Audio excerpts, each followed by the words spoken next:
Good morning, sir. Good morning. Good morning. We'll wait for a minute and let others join, and then we will start.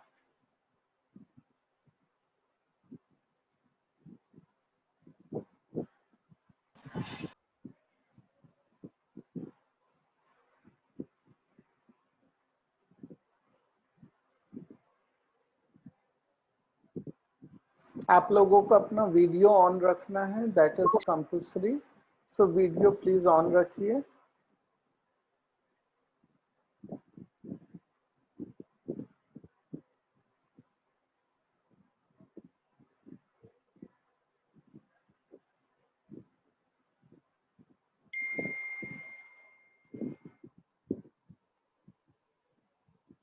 Sir.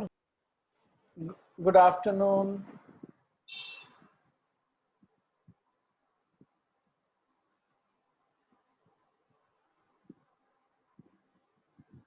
Okay अपना video on रखिए please. That's compulsory. So वो मत बंद करिए. You will lose your attendance because of that. और attendance जो है वो बोर्ड एग्जाम के लिए कंपल्सरी है.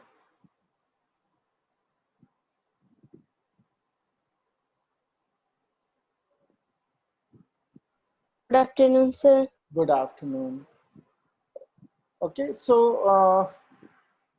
हमने ये वाला चैप्टर हम कर रहे थे एग्जाम्स से पहले. फिर because this was not in the exams तो हमने इसको रोक लिया था and then we started revision of other chapters. ठीक है, तो हम इससे थोड़े से आगे आ गए थे. हम ऑलरेडी जो है मोनोहाइब्रिड लॉ जो है हमारा, यानी लॉ ऑफ सेग्रीगेशन, वो हम एक्चुअली कर चुके हैं. लेकिन I will do a very quick recap, ताकि क्योंकि समय काफी हो गया, बीच में लगभग 1 महीना हो गया, 1 महीने से भी ऊपर हो गया. तो we will just jog our memory, right. थोड़ा सा अपने आप को, ताकि हम सब उसमें एक पेस पे आ जाए, इसलिए we will do that, right. तो इसमें हम इस चैप्टर में जो है एवोल्यूशन वाला पार्ट तो इस साल आएगा नहीं, तो ये चैप्टर जो है थोड़ा छोटा हो जाता है हमारे लिए. हमको केवल जो है हेरिडिटी वाला पार्ट करना है. ठीक है, हेरिडिटी वाले पार्ट में एक तो बेसिक्स हैं जो हमने कवर किए थे, उसको मैं अभी नहीं रिवाइज कर रहा हूँ. They were very very basic. They are 2 things we have to. एक तो हमें जो ग्रिगोर मेंडल की लॉज हैं वो अच्छे से समझ आने चाहिए, राइट. उनको किस तरह से हम रिप्रेजेंट करते हैं, वो सब चीजें वो बहुत अच्छे से हमें समझ. ठीक है, और फिर उसका explanation based on the genetics that we know today.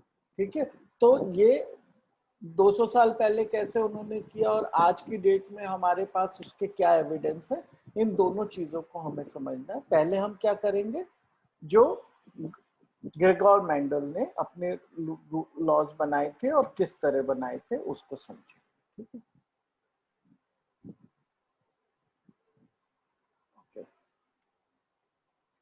इसमें हमें कुछ टर्म्स हमेशा ध्यान में रखने हैं, वो हमें पता होने चाहिए. They will be used again and again. पहला टर्म तो है प्रोजेनी, राइट. प्रोजेनी का मतलब क्या है, जनरेशन, किसी की नेक्स्ट जनरेशन. ओके, तो मतलब अगर यस अगर हमारे पास कोई भी पेरेंट है, right, we have this parent. Okay, तो जो उनके ऑफस्प्रिंग्स हैं, ओके, और हो सकता है ये मल्टीपल पेरेंट्स हैं. यहाँ पे एक और we have a parent pair we have, तो इनके भी बहुत सारे you know they have their children. तो ये सब जो मिलाकर हुआ ये एक जनरेशन हुई. ओके, और इसी को जो है प्रोजेनी वर्ड यूज किया है. और filial generation is, it also means the same thing, right. It means कि जो उनके चिल्ड्रन हैं. The word filial comes from French और Latin which means children, right. So the generation of the children or the generation of the offspring is also called filial generation. ठीक है, अब इसमें एक है फर्स्ट फिलाइल जनरेशन, यानी कि कोई भी पेरेंट हमने ले लिए जो उनके इमीडिएट चिल्ड्रन, ठीक है, उसको हम बोलेंगे F1 से। और जो सेकेंड फिलाइल जनरेशन है यानी जो ग्रैंड चिल्ड्रन है उनको बोलेंगे हम F2 से, ठीक है। तो फर्स्ट फिलाइल जनरेशन, सेकेंड फिलाइल जनरेशन, ये नाम आते रहेंगे, तो ये हमें पता होने चाहिए कि इनका क्या मतलब है।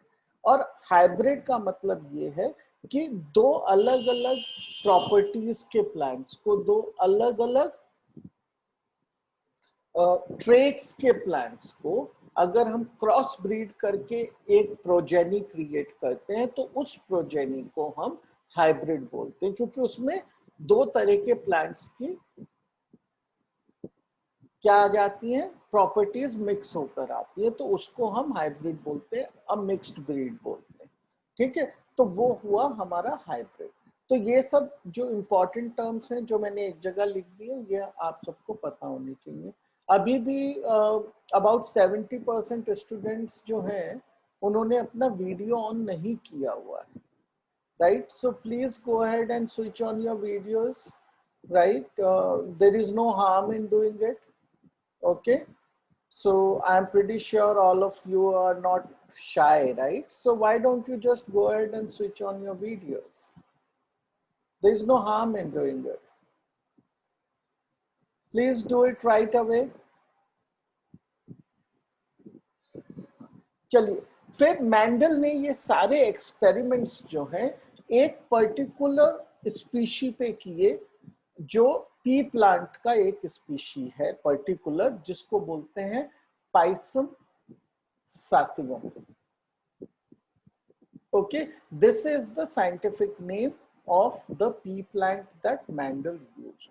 So this is also one information we should remember. It can be a single question by itself. What was the species that Mendel used? Pisum sativum. Okay, so he studied multiple traits, multiple inherited traits and the combinations of them, right? लेकिन हम जो है केवल 3 traits पे focus करेंगे, ठीक है। वो कौन से हैं? एक तो है टॉलनेस, ठीक है ना। टॉलनेस का मतलब क्या है कि या तो वो टॉल होगा या फिर ड्वार्फ होगा, यानी बोना होगा, कम हाइट का होगा। टॉल और शॉर्ट या टॉल और ड्वार्फ, कैसे भी हम उसको लिख सकते हैं, ठीक है। और जो दूसरी ट्रेट्स हैं, एक है शेप ऑफ द सीड, यानी वो राउंड है या रिंकल्ड है, सिकुड़ा हुआ है, राइट।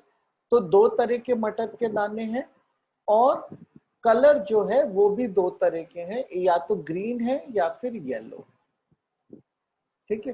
तो ये जो है 3 ट्रेट्स हैं, tallness, shape of the seed, colour of the seed. हम केवल इन्हीं को यहाँ पे स्टडी करेंगे, ठीक है।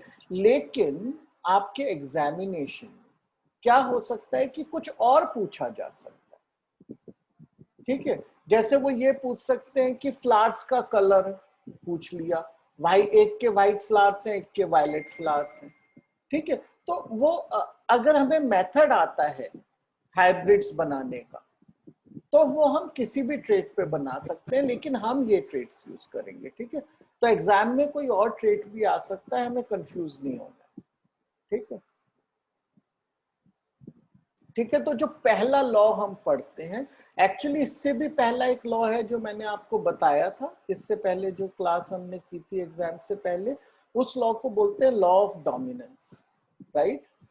उसका क्या मतलब होता है वो मैं बता देता हूँ। लॉ ऑफ डोमिनेंस का मतलब ये होता है कि अगर 2 पेरेंट हैं, दोनों में एक ही ट्रेट की अलग अलग वैल्यूज है, जैसे कि ट्रेट है टॉलनेस और उसकी 2 वैल्यूज हैं, एक टॉल है एक शॉर्ट है, तो जो चाइल्ड आएगा, जो प्रोजेनी आएगी, उसमें अगर वो दोनों प्रेजेंट हों, वो दोनों के दोनों ट्रेट्स एक साथ आ जाए, टॉलनेस एंड शॉर्टनेस, तो उनमें से एक ही ट्रेट जो है वो दिखाई देगा, एक छुपा रहेगा। और वो हमेशा ऐसा ही होगा, ऐसा नहीं कि किसी इंडिविजुअल में कुछ दिखाई दे, किसी में कुछ और। अगर वो दोनों प्रेजेंट है तो दोनों में से एक ही दिखाई देगा। और अगर जैसे हम टॉलनेस का एग्जांपल लेते हैं तो उसमें टॉल जो है वो डोमिनेंट ट्रेट है, ठीक है, और जो शॉर्टनेस है वो क्या है, रिसेसिव ट्रेट है। तो रिसेसिव कौन सा ट्रेट है, जो डोमिनेंट ट्रेट के आगे छुप जाता है। तो डोमिनेंट के साथ होगा तो दिखाई देगा, रिसेसिव के साथ होगा तो भी दिखाई देगा, जबकि रिसेसिव जो है वो केवल और केवल तभी दिखाई देगा जब वो रिसेसिव के साथ है, क्योंकि डोमिनेंट उस पे छा जाता है तब वो नहीं दिखाई देता। ठीक है, तो ये पहला लॉ होता है, लॉ ऑफ डोमिनेंस ये, लेकिन जो हमारा टेक्स्ट है उसमें उसको अलग से लिस्ट नहीं किया गया। ठीक है, तो हम जो पहला लॉ पढ़ रहे हैं अपने टेक्स्ट में वो है law of segregation. Okay, segregate का मतलब होता है अलग कर देना किसी चीज को, ठीक है, किसी चीज को उसके पार्ट्स में अलग कर देने को बोलते हैं सेग्रीगेट कर देना। ठीक है, तो उसको बोलते हैं लॉ ऑफ सेग्रीगेशन। इसको हम मोनोहाइब्रिड इनहेरिटेंस भी बोलते हैं। ठीक है, मोनोहाइब्रिड इनहेरिटेंस क्यों बोलते हैं, इसलिए बोलते हैं कि इस लॉ को समझने के लिए हमें केवल एक ट्रेट को ही समझने की एक समय में जरूरत है, इसलिए हम उसको मोनोहाइब्रिड, मोनो का मतलब वन ट्रेट डिफरेंस के जब हम हाइब्रिड्स बनाते हैं तो इस लॉ को समझते हैं। ठीक है, तो ये दोनों नाम हमें पता होने जरूरी है। तो ये किस तरह से किया मेंडल ने, उसने क्या किया, उसने दो तरह के प्लांट्स लिए, एक थे जो प्योर ब्रेड टॉल प्लांट्स थे, एक थे जो प्योर ब्रेड ड्वार्फ प्लांट्स। ठीक है, तो ये प्योर ब्रेड का क्या मतलब होता है, कोई मुझे बताएगा क्लास में, प्योर ब्रेड का क्या मतलब?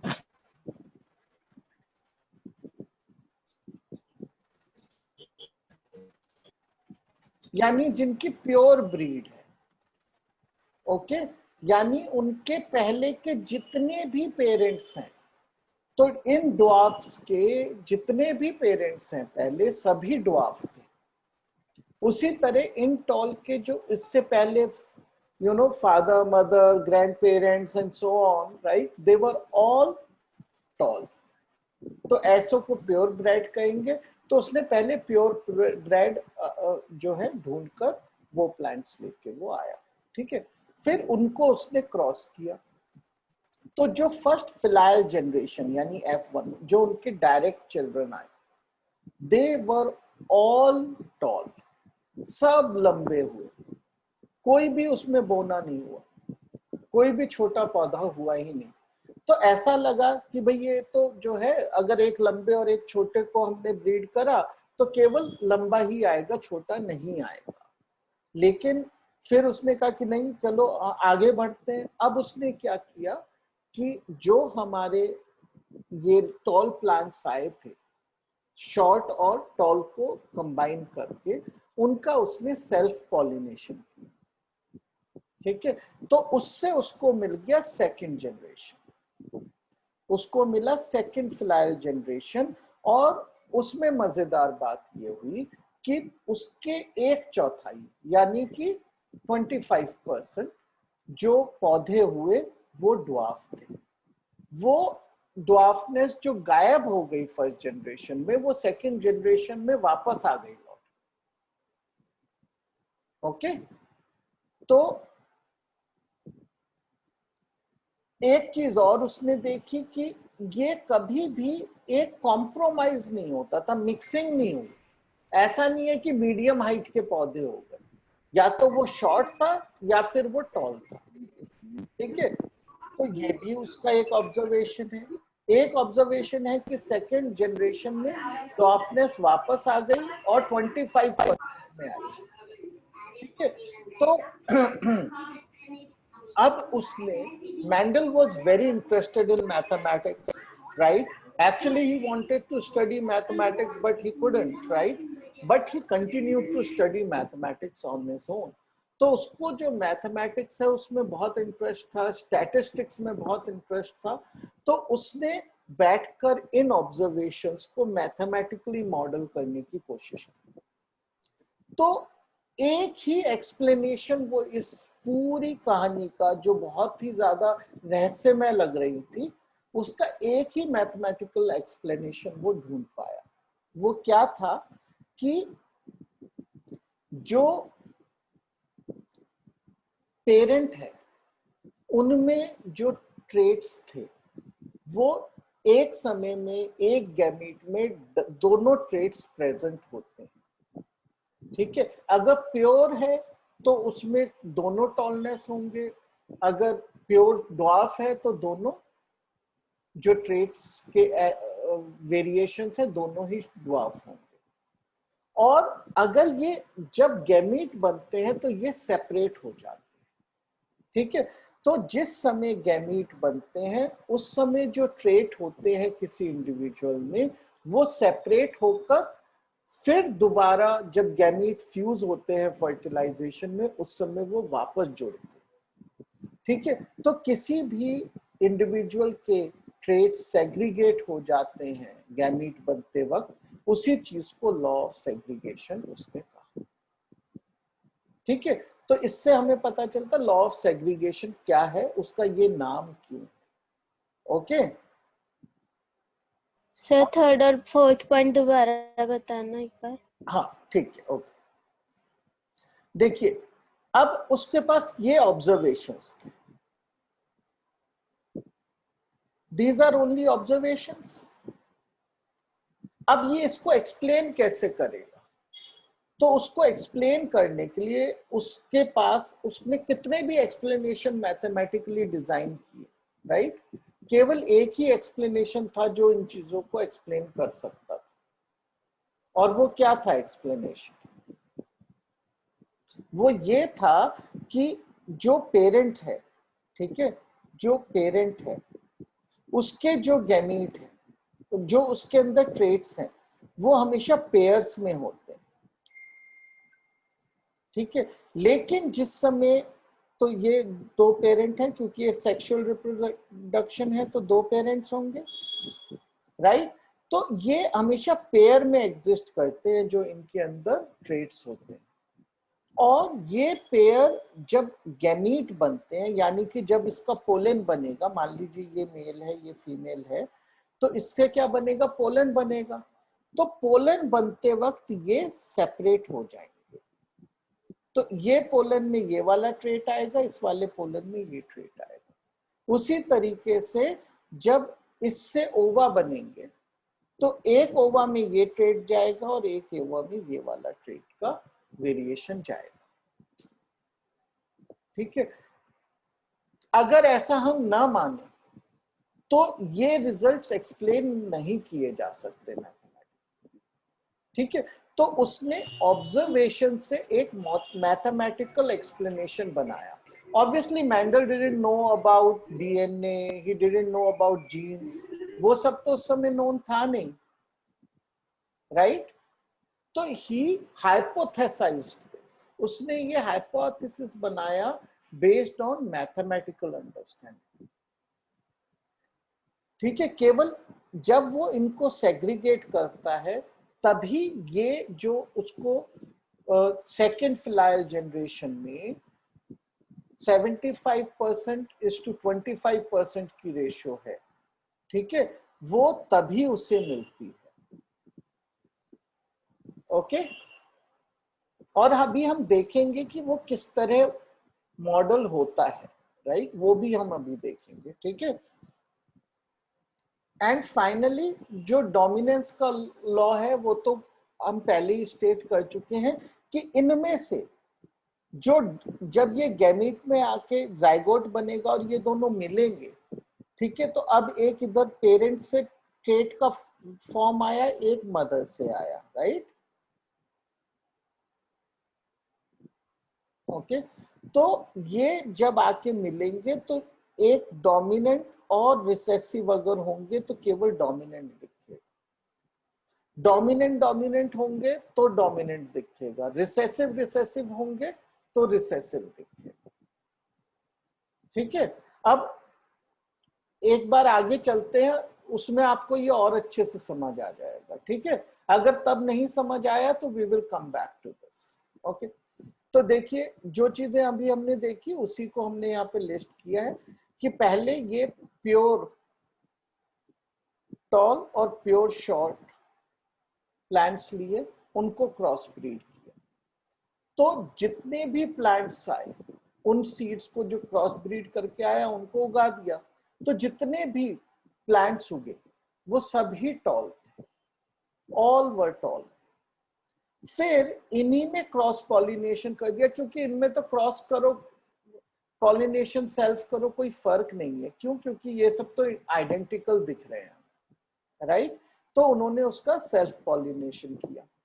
अब जब सेल्फ पॉलिनेशन किया तो क्या मिला उसको, जो नेक्स्ट जनरेशन उसे मिली उसमें 75% means 3 out of 4 were toll, but 1 out of 4 यानी 25% वर शॉर्ट।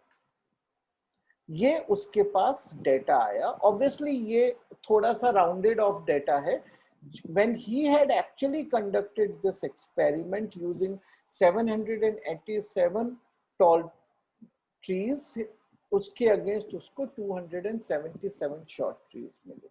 तो which is not exactly 3:1 ratio but very close to it। ठीक है, तो मैथमेटिकल मॉडलिंग के लिए उसने उसको 3:1 दिया। ठीक है, अब ये हम देखते हैं कि ये होता कैसे है। ठीक है,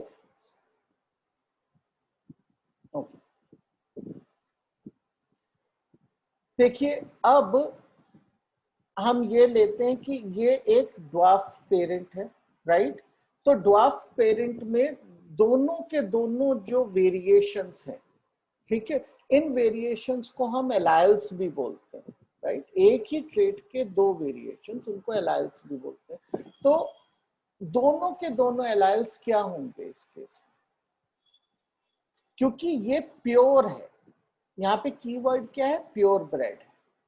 और दोनों, क्योंकि मतलब उसके सारे पेरेंट्स हमेशा ही ड्वार्फ रहे हैं, तो इसका मतलब उसके पास जो दोनों वेरिएशंस हैं वो ड्वार्फ है। Small T means dwarf and capital T means tall. ठीक है, अब जो प्योर ब्रेड टॉल पेरेंट है उससे जो गैमीट बनेंगे वो 100% टॉल ट्रेट ही कैरी कर रहे हैं, राइट? तो हमने इनको यहां लिख दिया।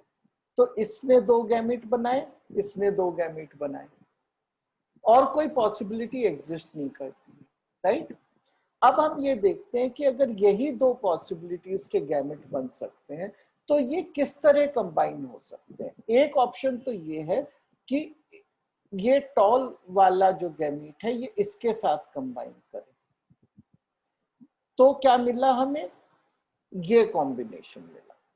या फिर ये इसके साथ कंबाइन करे, तब हमें वापस यही कॉम्बिनेशन मिला। या फिर ये वाला जो गैमीट था ये इस गैमीट से कंबाइन कर जाता, तभी भी सरप्राइजिंगली हमें वही कॉम्बिनेशन मिल रहा है।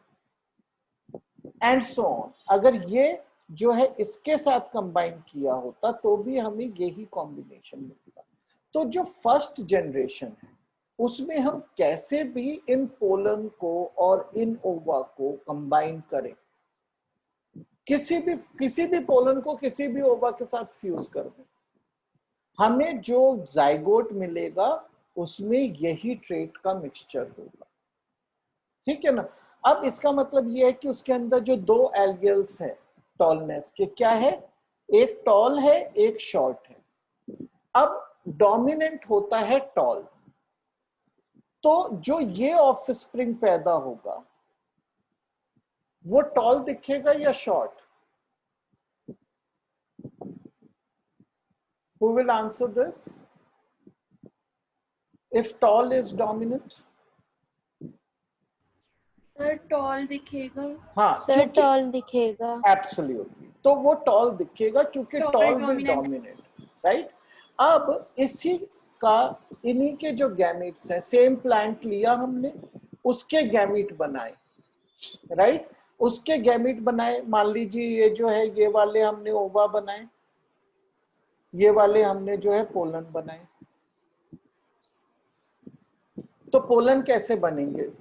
ठीक है, सेग्रीगेशन हो जाएगा। तो एक जो टी है वो या तो कैपिटल टी होगा या स्मॉल टी होगा इसमें। उसी तरीके से ओवा में भी या तो कैपिटल टी होगा या स्मॉल टी होगा। ये सेकंड जनरेशन की बात है। अब मान के चलिए ये वाला जो पोलन है ये जाकर इस वाले ओवा से फ्यूज हो गया, इस ओवा से को फर्टिलाइज कर दिया इस पोलन ने।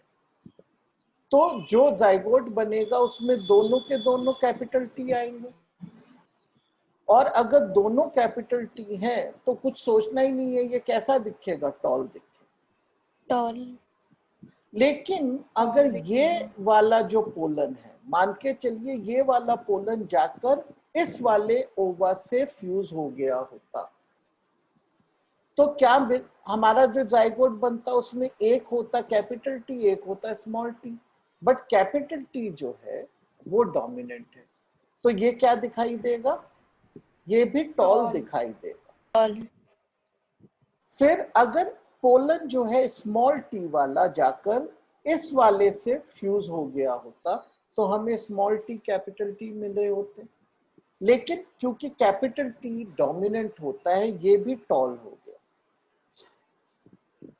और अगर ये वाला पोलन इस वाले पोलन के साथ फ्यूज, इस वाले ओवा के साथ फ्यूज हुआ होता तो जाइगोट में दोनों ही एलियल्स जो हैं, दोनों एलियल्स आए होते स्मॉल टी यानी शॉर्ट।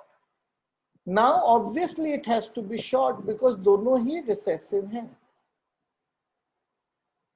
तो आउट ऑफ एनी फोर्थ, हाँ बोलिए।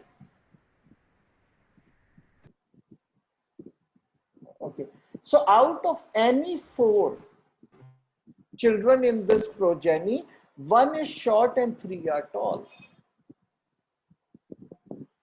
right?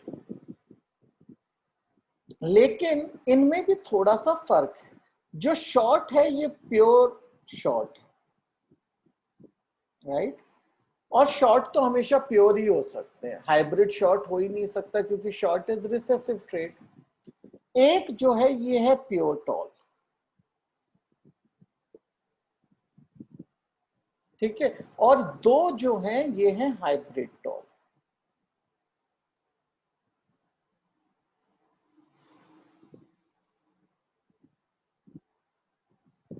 ठीक है सर, हाँ, सर स्मॉल टी डोमिनेंट हो सकता है? नहीं हो सकता।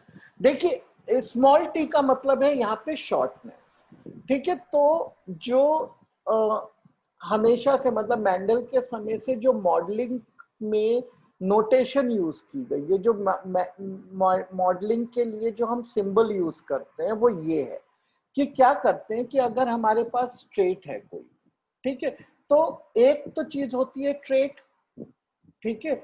अब जैसे ट्रेट हो गया कलर, मान लेते हैं, ठीक है, कलर इज अ ट्रेट। अब इस ट्रेट के 2 एलियल्स मान लीजिए पॉसिबल, ठीक है, येलो और दूसरा एलियल है मान लीजिए ग्रीन। यानी कलर के 2 वैल्यूज हो सकते हैं, वैल्यूज को एलियल्स कहते हैं और ट्रेट जो है उसको कलर है वो, ठीक है। तो अब इसके 2 एलियल्स पॉसिबल है। तो अगर येलो डोमिनेंट है तो एक कॉमन जो हम एक तरीका बनाया हुआ है लिखने का, ये कोई मस्ट नहीं है लेकिन हम उसी तरह लिखेंगे, एग्जाम में भी हमें वही फॉलो करना है कि येलो वाई से शुरू हो रहा है, राइट? तो हम कैपिटल वाई को येलो कहेंगे।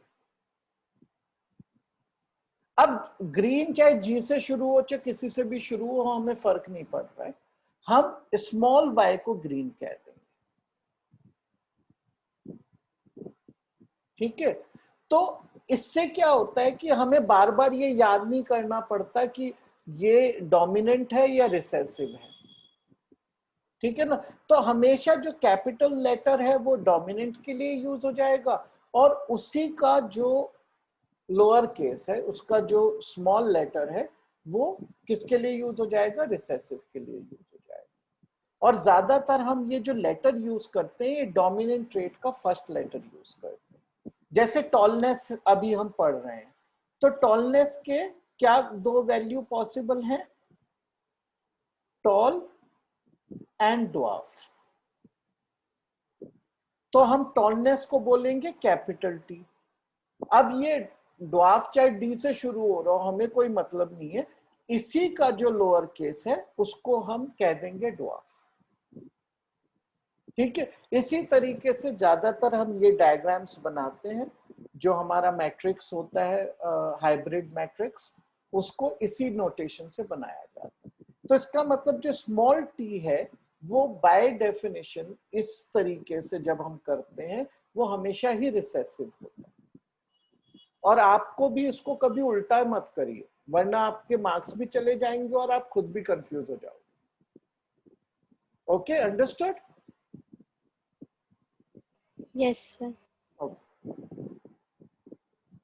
ठीक है, अब हमें दो टर्म और समझने हैं, genotypic ratio and phenotypic ratio. Okay, अब आप देख सकते हैं नाम से आप समझ सकते हैं थोड़ा सा। जीनो, जीनो कैसा है? जीन्स जैसा वर्ड है, right? It is coming from the same root word जिससे जीन्स आता है। ठीक है, और फिनो कहां से आ रहा है? PHE, right? It is coming from physical, right? It is coming from the same Latin root जिससे कि फिजिकल, फिजियो, ये सब वर्ड्स आते हैं, राइट? तो इसका मतलब ये है कि जीनोटाइपिक रेशियो क्या है? जो उसके जेनेटिक बिल्ड की रेशियो, उसको बोलते हैं जीनोटाइपिक रेशियो।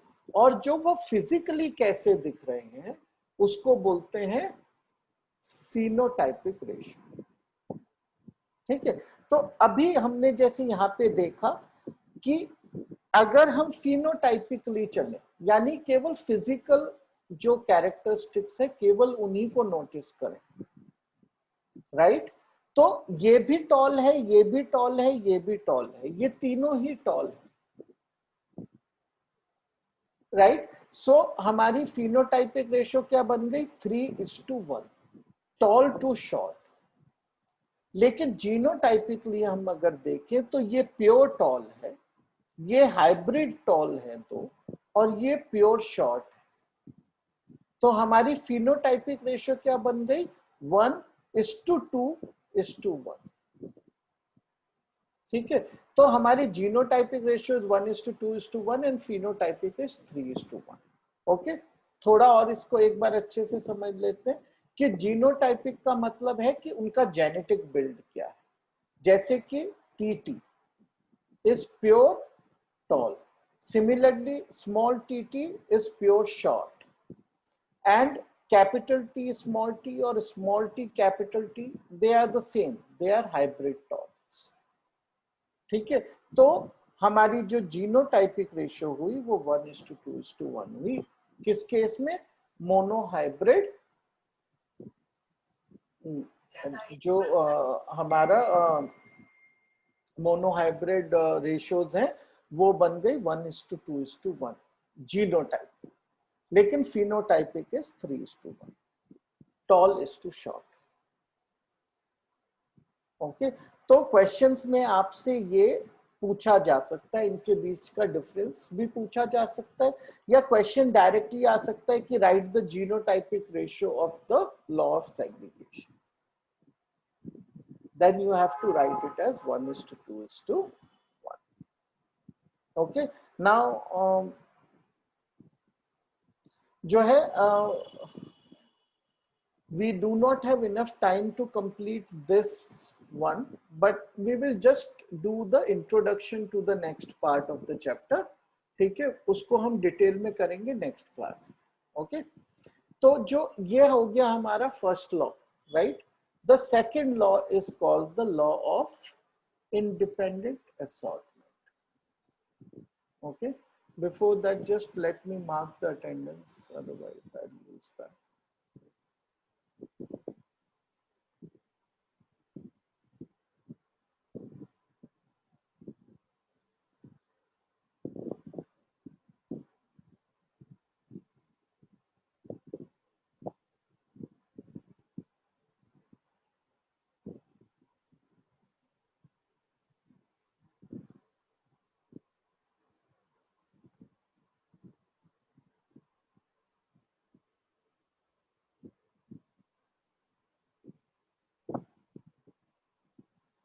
ओके, ठीक है। तो इसको जो हम सेकंड वाला है, इस ये कौन सा लॉ निकाला मैंडल ने? Law of independent assortment. Okay, इसका मीनिंग क्या होता है बाद में समझेंगे, लेकिन इस लॉ को पढ़ने के लिए, इस लॉ को समझने के लिए केवल एक ट्रेट को स्टडी करना सफिशिएंट नहीं, we have to study 2 traits at a time, तभी ये वाला लॉ क्लियर होता है, राइट? इसीलिए इस लॉ के स्टडी को हम डाई हाइब्रिड यानी कि 2 चीजों के हाइब्रिड के इनहेरिटेंस भी बोलते हैं। Dihybrid inheritance is related to the law of independent assortment. इस लॉ को समझने के लिए ये होना करना जरूरी, ठीक है। तो डाई हाइब्रिड इनहेरिटेंस में हम क्या देखेंगे कि हम जब दोनों प्लांट्स लेंगे, राइट, पहली बार हमने लिया ऐसे प्लांट्स जो शॉर्ट है और टॉल है, राइट, और otherwise they are exactly the same, right. इस बार हम ऐसे प्लांट्स लेंगे जिनमें 2 चीजें different and otherwise they are the same, okay. And the traits that we are going to study in this is, we are going to study about the seeds they produce. Okay, we could have studied about something else also. See, it is just the choice that was made by Mendel. He studied with more traits than this. He also studied the colors of the flowers and so on. Okay, I think he studied with something like 12 to 13 traits or more, right? But we will focus on only these. Okay, हम क्या है, हमारे पास seed जो हैं उनकी हम 2 properties या 2 traits देंगे। एक है उसकी शेप, एक है उसका कलर, ओके। और जो शेप है उसके 2 एलियल्स होंगे, 2 उसके वेरिएशन होंगे। क्या क्या है? एक है राउंड और एक है रिंकल्ड। रिंकल्ड का मतलब थोड़ा सा सिकुड़ा हुआ, ठीक है। और कलर क्या है? उसमें 2 कलर वेरिएशंस पॉसिबल हैं, एक है येलो और एक है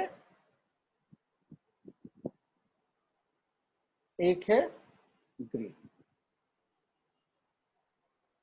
ठीक है। जिसमें येलो डोमिनेंट है, इसलिए हम इनको किस सिंबल से दिखाएंगे? Capital Y and small y। तो green is shown by small y। Similarly round और रिंकल्ड में round is the dominant property, right. So we will show it by R, और फिर रिंकल्ड के लिए automatically we will use the small, ठीक है। अब ये यूज करके, ये 2 चीजें यूज कर हम देखेंगे कि फर्स्ट और सेकंड प्रोजेनी में किस तरह के वेरिएशंस आएंगे, ठीक है।